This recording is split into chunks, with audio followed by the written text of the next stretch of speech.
Chers amis, la semaine pascale et la joyeuse rencontre de toutes nos maisonnées sont déjà loin derrière nous. Et je me demande aujourd'hui si la joie pascale a pu frayer son chemin dans nos cœurs. Pour beaucoup d'entre nous, nos vies sont en effet bien compliquées, bien chargées et peu propices à laisser advenir cette mystérieuse joie dans un moment de silence ou dans un partage attentif à la parole de l'autre. Le vendredi de la semaine pascale, Odile a fait mémoire de notre marche avec Luc pendant le temps du carême et la semaine sainte et nous a emmenés sur la route des disciples d'Emmaüs. Rappelons-nous, au moment où leurs yeux s'ouvrent, ils reconnaissent le ressuscité et il leur devient invisible. Mais l'un à l'autre, ils se disent, notre cœur ne brûlait-il pas en nous tandis qu'il nous parlait en chemin et nous ouvrait les Écritures? Lui, présent, absent, et il laisse quelque part les effets dans nos cœurs, le cœur brûlant. Sans doute certaines maisonnées ont poursuivi leur rencontre en continuant à ouvrir ensemble les Écritures en chemin et ont pu faire chaque groupe à sa manière l'expérience plus ou moins discrète de ce cœur brûlant. Peut-être avez-vous lu alors ensemble les textes des Actes des Apôtres que la liturgie nous propose comme première lecture pendant les 50 jours entre Pâques et la Pentecôte. Je commenterai d'abord brièvement ces textes, tout en restant sur le chemin pascal engagé par les disciples d'Emmaüs, avant de m'arrêter à un passage particulier, celui du récit de l'Assemblée synodale de Jérusalem, et d'ajouter pour finir quelques remarques sur le chemin synodal engagé depuis octobre dernier par toute l'Église latine. Je voudrais montrer pourquoi ce chemin synodal peut nous concerner et nous intéresser précisément au point où nous en sommes. Donc, premier point, première partie, les extraits des Actes des Apôtres pour les dimanches du temps pascal. Je commence par quelques remarques sur les Actes des Apôtres. Vous savez que Luc a écrit à la fois un évangile et les Actes, au début duquel il se réfère, comme il dit, à son premier livre, précisément l'Évangile. Plus tard, quand le canon des Écritures fut constitué, ces deux livres furent séparés. On a inséré le quatrième évangile, l'Évangile selon saint Jean, entre les deux. Ce qui est remarquable, c'est que Luc nous raconte la genèse de l'Église. Nous avons du mal à nous reprojeter dans la situation des premiers chrétiens. Il faut imaginer la débâcle que représente la mort de Jésus en qui ses disciples avaient mis tout leur espoir, ne sachant sans doute pas très bien ce qu'ils pouvaient espérer avec lui et de lui. Tout le monde avait pris la fuite et certains, comme Judas, mais aussi Pierre, se sont même comportés comme complices de sa mort. Ayant pu accéder à la foi que le crucifié était vivant, qu'est-ce qu'il leur restait pour inventer le chemin à reprendre ensemble pour laisser advenir l'Église? Peut-être pressentez-vous déjà l'intérêt de cette question pour nous aujourd'hui, à un moment où l'Église semble s'effondrer en Europe, sans que nous sachions encore quelle figure nouvelle est en train de naître. En tout cas, Luc nous raconte que les premiers disciples disposaient de 3 biscuits, si je puis dire. Premièrement, les Écritures de leur peuple. Rappelons-nous que sur le chemin vers Emmaüs, Jésus explique à 2 d'entre eux ce qui le concernait dans toutes les Écritures, commençant par Moïse et par tous les prophètes. Deuxièmement, sa propre manière d'être, de parler et d'agir, selon l'allure ou son style, pourrait-on dire. J'y reviendrai parce qu'elle est au centre, cette allure, des textes que nous lisons pendant les dimanches après Pâques. Et troisièmement, l'Esprit Saint, cette force reçue à la Pentecôte, qui fait des disciples des témoins de Jésus ressuscité. Avec ces 3 biscuits, ils inventent l'Église au gré des événements qui vont se produire sans aucun projet préétabli. Si l'on lit les 2 livres de Luc ensemble, le récit de l'itinéraire de Jésus et l'itinéraire de l'Église naissante, on est sans cesse surpris par des parallélismes. On va les retrouver concrètement dans quelques instants. Luc nous montre en fait comment l'Église naît quand les disciples de Jésus rapatrient en quelque sorte ce qui s'est passé avec lui en Galilée et sur leur route vers Jérusalem, rapatrient ce récit dans leur propre aujourd'hui. Mais regardons de plus près. Les 4 dimanches qui suivent le jour de Pâques nous présentent les toutes premières expériences des apôtres en montrant qu'ils adoptent la même manière d'être et la manière de faire de Jésus. Peut-être vous vous souvenez encore. Le premier texte, celui du 2e dimanche de Pâques, il s'agit du premier après Pâques, nous montre les apôtres et surtout Pierre en guérissant des malades, comme Jésus.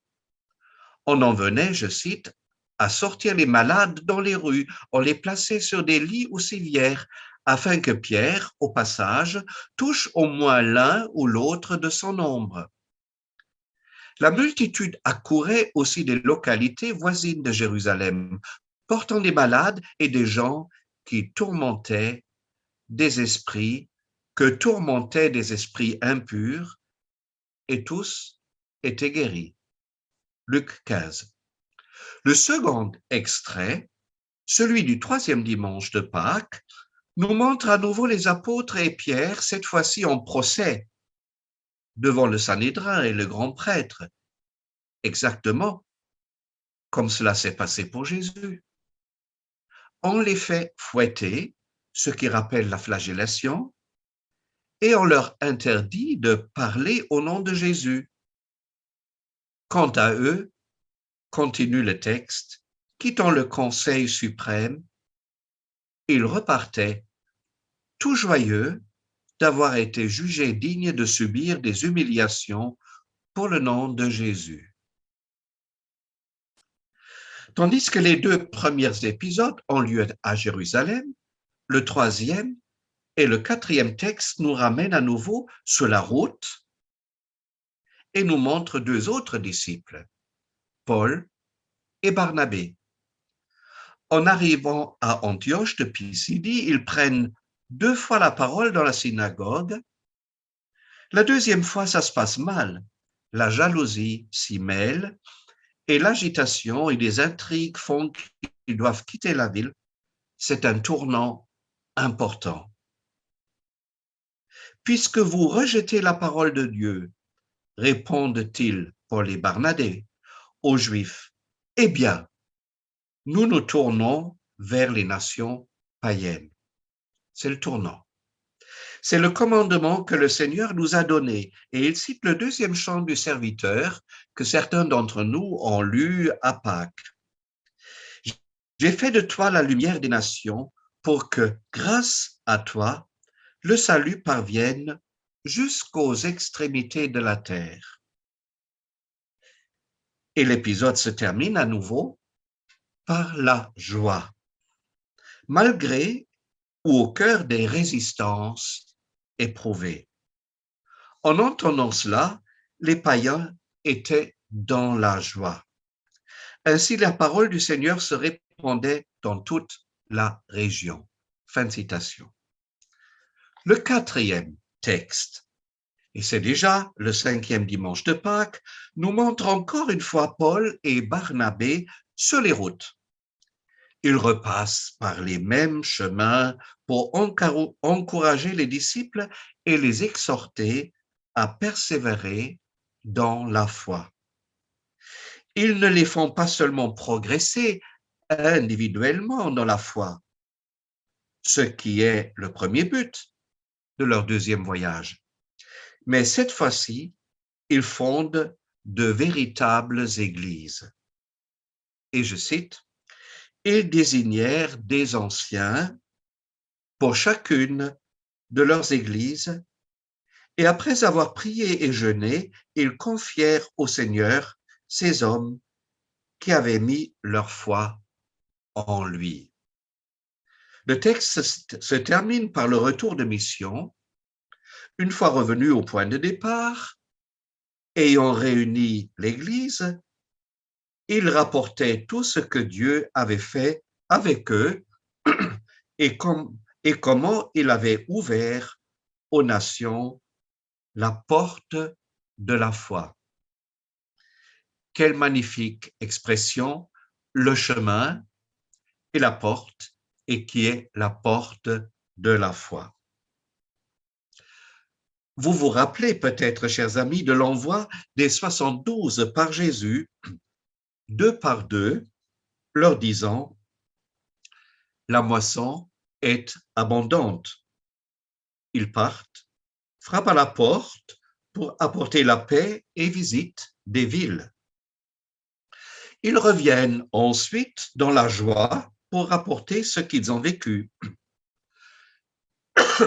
C'est exactement ce passage du chapitre 10 de l'évangile de Luc qui se reproduit dans l'Église naissante avec Paul et Barnabé.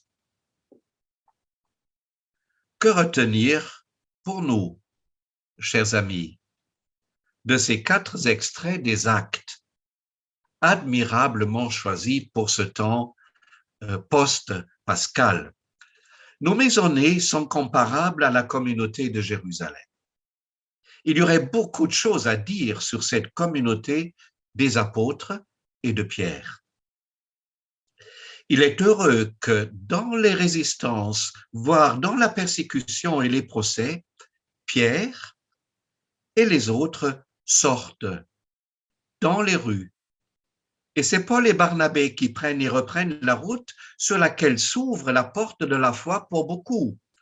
D'abord pour les Juifs et ensuite pour quiconque, les païens, et cela jusqu'aux extrémités de la terre. Peut-être y a-t-il là, pour nous, un appel à entendre. C'est dans ce va-et-vient entre nos maisonnées et nos routes quotidiennes que se construit l'Église d'aujourd'hui et de demain. Va-et-vient ou conspiration, j'aime bien dire ça parce que ça fait allusion à l'Esprit Saint, ou conspiration qui n'a pas son but en elle-même. Le but est la rencontre, le partage de la paix, afin que la porte de la foi puisse s'ouvrir pour beaucoup. Avec le 5e texte, celui du 6e dimanche de Pâques, nous passons alors un seuil. Je m'y arrêterai un peu plus longuement. Deuxième partie, un premier synode à Jérusalem. Je commence par la lecture du texte. La première lecture du dimanche en question abrège le texte, malheureusement. Je prends donc un extrait plus large. Lisons d'abord Acte 15, les versets 1 à 7. Certains gens descendirent alors de Judée qui voulaient endoctriner les frères. Ça commence mal. Si vous ne vous faites pas circoncire selon la règle de Moïse, disait-il, vous ne pouvez pas être sauvés. Faisons attention aux mots. Un conflit en résultat. Conflit, endoctrinement, conflit. Et des discussions assez graves opposèrent Paul et Barnabé à ces gens.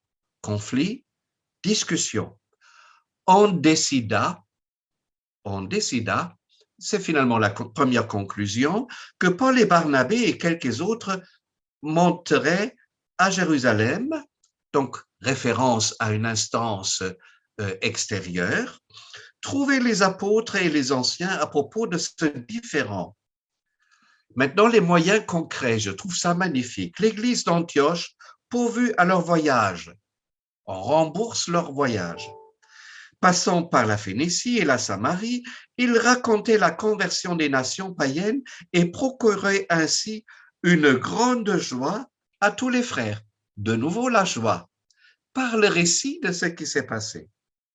Arrivés à Jérusalem, ils furent accueillis par l'Église, les apôtres et les anciens, et les mirent au courant de tout ce que Dieu avait réalisé avec eux. Donc, vous voyez, avant qu'on parle des conflits, etc., d'abord, ce que Dieu a fait pour eux. Il raconte. Des fidèles issus du phariséisme intervinrent alors pour soutenir qu'il fallait circoncire les païens et leur prescrire d'observer la loi de Moïse. Les apôtres et les anciens se réunirent pour examiner cette affaire. Vous voyez, on rentre dans une deuxième étape. On examine les choses. Comme la discussion était devenue vive, Pierre intervint pour déclarer, et à ce moment-là, on passe donc à une nouvelle étape qui malheureusement est absente de la lecture du dimanche. Voilà. Pierre intervient premier, et ensuite au verset 12, il y a quelque chose de magnifique. Il y eut alors un silence dans toute l'assemblée. Puis, l'on écouta Barnabas et Paul raconter tous les signes et les prodiges que Dieu, par leur intermédiaire, avait accomplis chez les païens. Silence. Et on écoute. Et on écoute l'expérience de Barnabé et de Paul. Et c'est seulement après que Jacques va intervenir, qui est le frère de Jésus, c'est le tenant de la tradition, si vous voulez. Donc, on relie un peu ce nouveau événement à une histoire. Alors vient ensuite la conclusion. D'accord avec toute l'Église, ça vous l'avez de nouveau dans le missel, d'accord avec toute l'Église, les apôtres et les anciens décidèrent alors de choisir dans leur rang des délégués qu'ils enverraient à Antioche avec Paul et Barnabé. Donc, pas uniquement Paul et Barnabé, mais aussi deux délégués de la première communauté de Jérusalem. Ce furent Judas, appelé Barsabas, et Silas. Des personnes ont vu parmi les frères. Cette lettre, donc 4 délégués et une lettre, une encyclique pourrait-on dire, voilà, une lettre synodale, dira-t-on. Cette lettre fut confiée. Les apôtres, les anciens et les frères saluent les frères d'origine païenne qui se trouvent à Antioche, en Syrie et en Sicile. Nous avons appris, et on reprend un peu l'histoire, vous voyez, et ensuite, verset 28, l'Esprit Saint et nous-mêmes, nous avons en effet décidé de ne vous imposer aucune autre charge que ces exigences inévitables, vous abstenir, etc., des viandes de sacrifices de païens, parce que ça, c'était le problème à l'époque, que les païens étaient obligés par la cité romaine d'avoir des sacrifices, etc. Voilà le texte. Le texte. Que retenir pour nous de ce passage? D'abord, premièrement, la chose la plus importante, il est normal qu'il y ait des conflits dans l'Église. Dès qu'on marche ensemble, il y a des différends qui se produisent. Ils sont évidemment plus ou moins importants. Les questions liturgiques d'aujourd'hui entre adeptes de Vatican II et les tenants de la forme extraordinaire du rite sont d'une bagatelle par rapport à la question qui se pose aux disciples du Christ au début de la communauté chrétienne. L'enjeu est une question d'identité, circoncision, loi de pureté, et plus tard, la question de la terre d'Israël. Les trois marqueurs d'identité du judaïsme. Est-ce que le christianisme va les garder, oui ou non? Au fond, c'est la question, marcher et manger avec qui? Avec qui? Avec quiconque, dit l'Écriture, Luc, ou uniquement avec des gens de ma tribu. Respecter les différences et s'interroger ensemble sur ce qui relève de l'essentiel. Ce qui veut dire écouter l'autre jusqu'au bout, lui donner réellement la parole. Si vous avez lu le document préparatoire du synode sur la synodalité, vous avez reconnu les 3 premières des 10 questions que propose le document. Je disais, c'est normal qu'il y ait des conflits. Le problème, c'est donc plutôt comment les gérer, comment les résoudre. C'est là où l'exemple du synode de Jérusalem peut nous aider. Il nous présente 3 étapes. Il y a avant, évidemment, une étape 0, si je puis dire, n'est-ce pas? Un conflit émerge, des discussions, il faut prendre les moyens, se référer à un médiateur extérieur, etc. Et après, il y a 3 étapes. Il y a d'abord 3 interventions qui ne sont pas des discours abstraits, mais des interventions qui font référence à l'expérience personnelle des acteurs. C'est l'expérience personnelle qui peut convaincre de la justesse d'une position. C'est le cas de Pierre et le cas de Barnabas et de Paul, écoutés en silence par toute l'assemblée. Le discours de Jacques, je ne l'ai pas lu, est également très important car il fait intervenir la tradition d'Israël dans son ouverture. C'est la première étape. La deuxième étape, tous participent à la décision. Vous vous rappelez la formule des actes? L'Esprit Saint et nous avons décidé. Tous, voilà, tous. Il y a un vieux adage du Moyen-Âge que le pape François aime bien citer et que nous avons cité dans le document préparatoire du synode. Ce qui concerne tous doit être traité par tous et décidé par tous.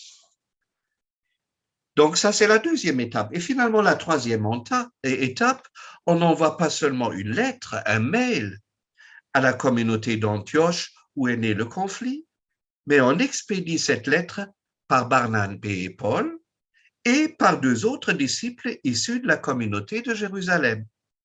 Et vous avez vu l'effet heureux. La lecture de la lettre fut une joie, de nouveau la joie, fut une joie par l'encouragement qu'elle apportait.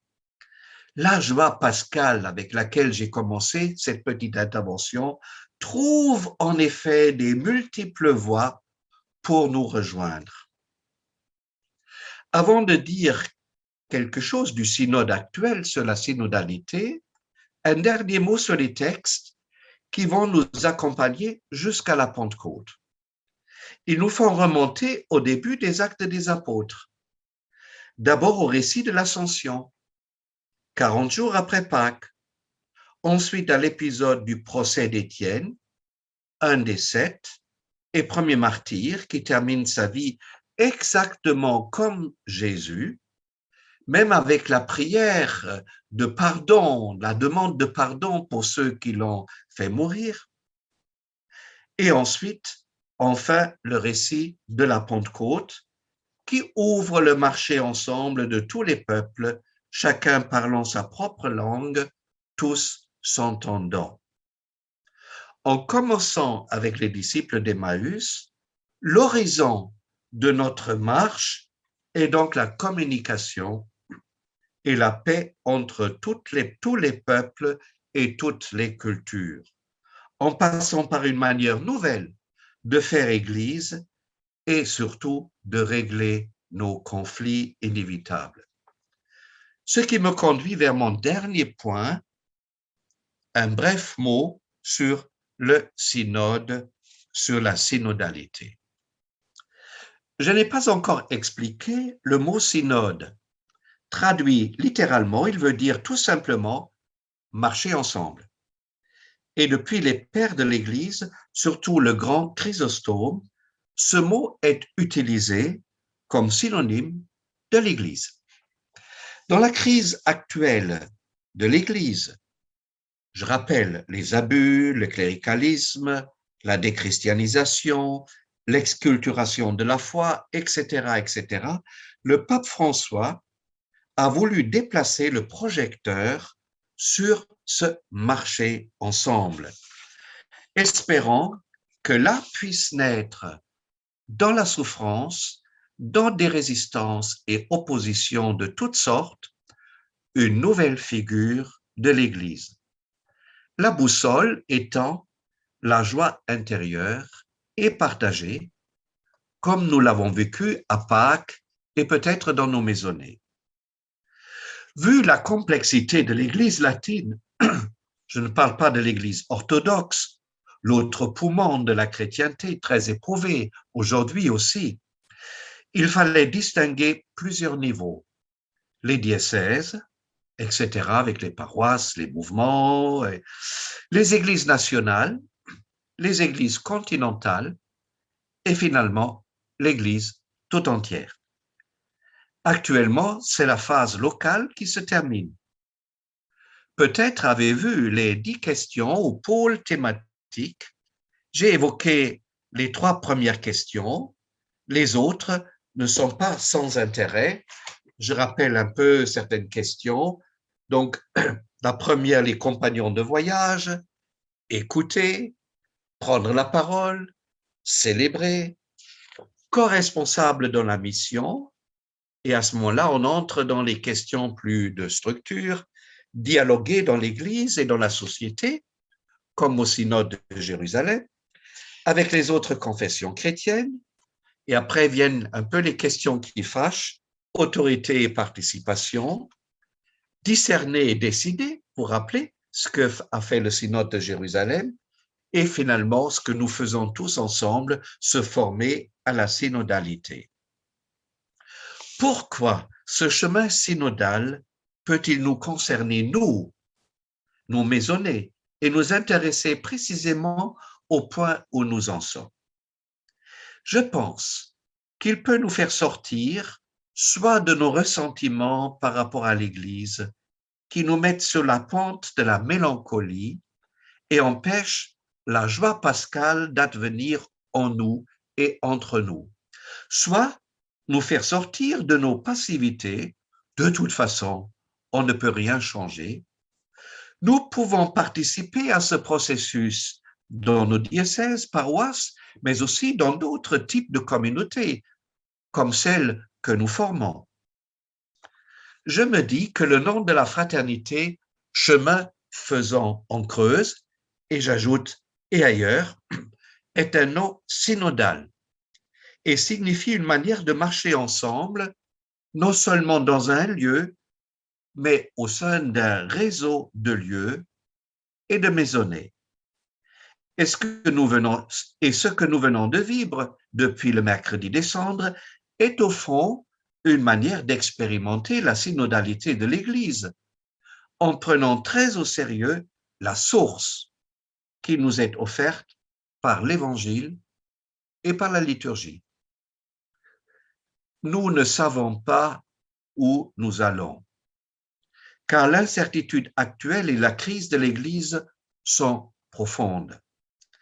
Mais nous avons déjà commencé à inventer une nouvelle figure d'Église entre nous et de manière la plus ouverte possible. Avec l'ascension, le Seigneur disparaît définitivement à nos yeux.